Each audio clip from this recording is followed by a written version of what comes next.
Very much, Jess. Great to hear from accuracy there as well to close out the end of that series. But that one got a little spicy there, Chance. Went a little further than we thought.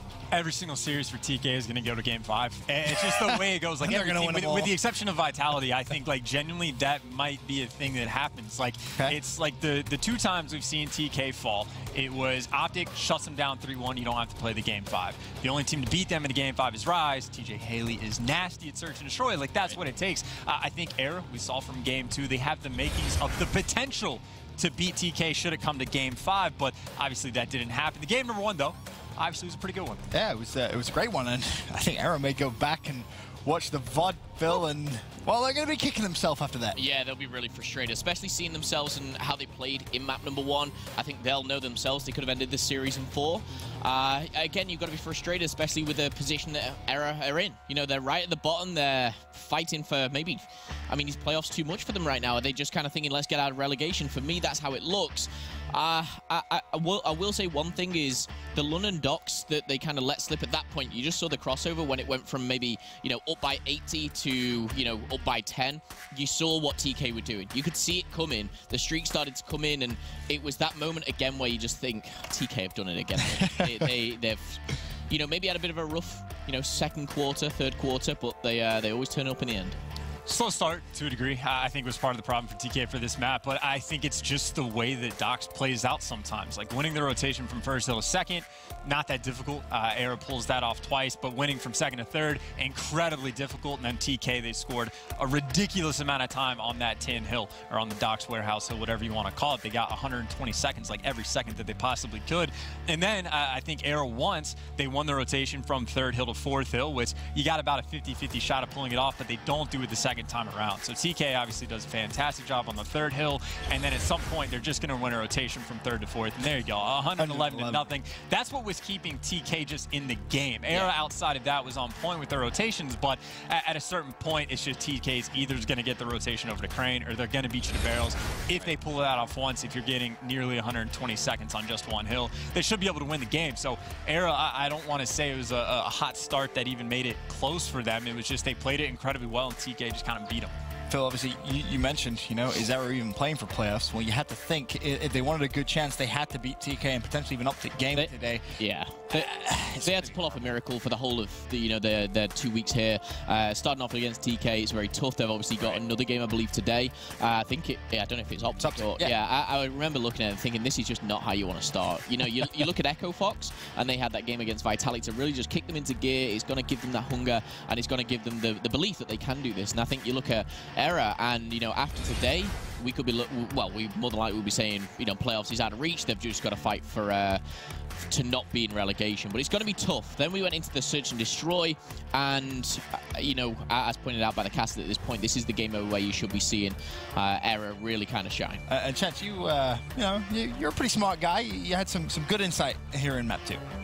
The key takeaway for me was TK played this map 4 times over the first 2 weeks of the Pro League. They only played Docks once. So if you're sitting back in your eRa and you're like, all right, let's force, like, we know what maps we can get because we know what they like to ban. Let's force the maps in which watch all the film we possibly can. And it seemed to be valid because they were actually getting first blooded quite a bit, but there was always just a hole in TK's setup, and eRa constantly was able to apply the pressure. There was a round where Pharaoh just kind of walks through the middle building, goes top red, and able to shoot 2 players in the back, and it's because Chino was over there watching A, or he's watching mid with a sniper. So I think they just had a very good knowledge of where TK was going to be set up in certain situations. Even Kenny, like defending the B-bomb site, you don't see with an AR very often, but you do on this map over in that situation. So I think the film is just something eRa was able to take full advantage of. Obviously, they still had to make the big plays as well, but they did just that. So eRa, the expectation for them is they should be a great S&D team, and at least for one map, they showed that that's true. Yeah, series tied 1-1 at this point, and this is where we kind of all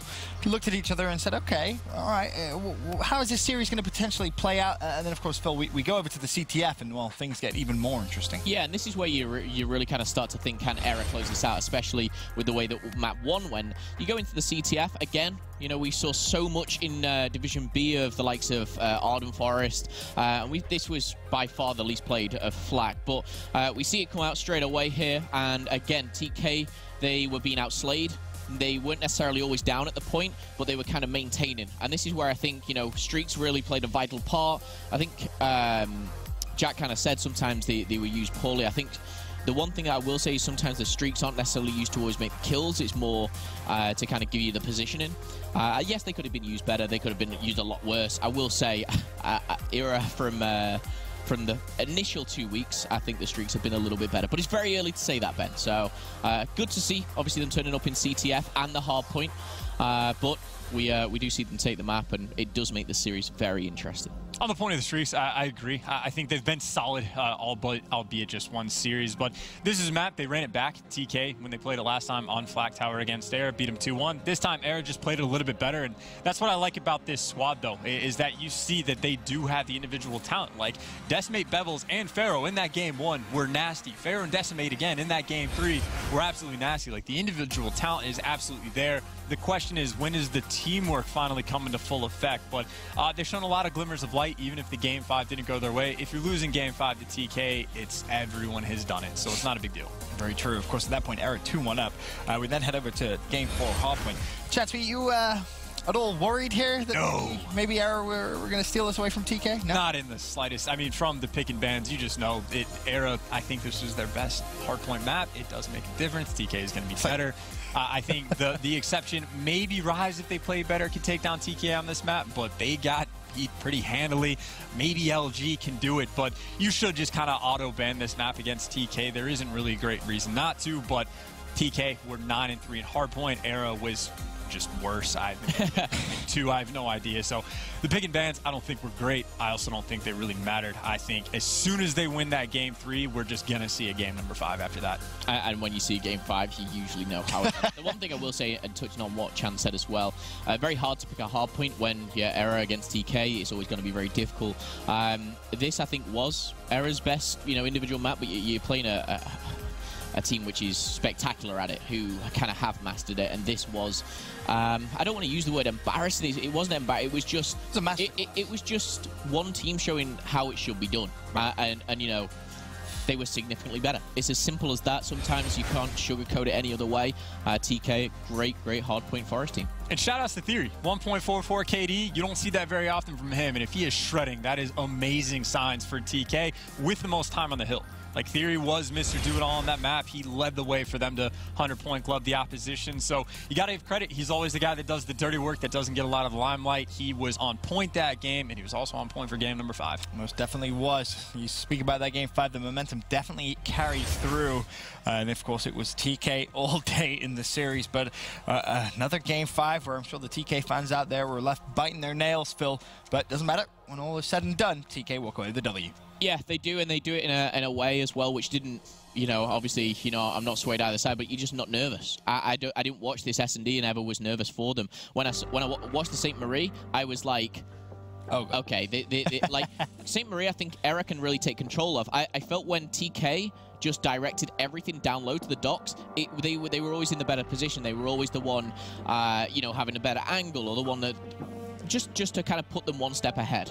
I disagree. I was nervous for TK in this situation. You said eRa was going to take this, yeah. I thought they were, because, again, that search and destroy looked great for eRa, and I think eRa showed moments. Like, when Decimate gets that kill in the second round of just shooting Chino through a wall out of nowhere, just instantly eliminating him. It's moments like that you expect from, like, a team that should be good in search and destroy to pull off. Like Pharaoh, back when he was using duelists. It's like, this is the type of team that pulls stuff like that off. But ultimately, I think they were just trying to make too many hero plays. Like, for one, Theory was just winning gunfights that he just, had no business winning. Like, he was shredding the opposition, and I think it was that round 4 match that he wins, puts him up 4-1 instead of being at 3-2, and he clutches the 1v2. So Theory had amazing moments that really pushed TK over the edge, but at the same time, we saw 3v3s where eRa's on defense, and, I can't remember what player it was, but on Water Steps, had Chino one shot on the other side of him, and then just tries to fly at him, just to try and win the gunfight, and he gets taken down by the help that came in and supported Chino. So you don't have to make the hero plays on defense. Like, the ball's in TK's court. So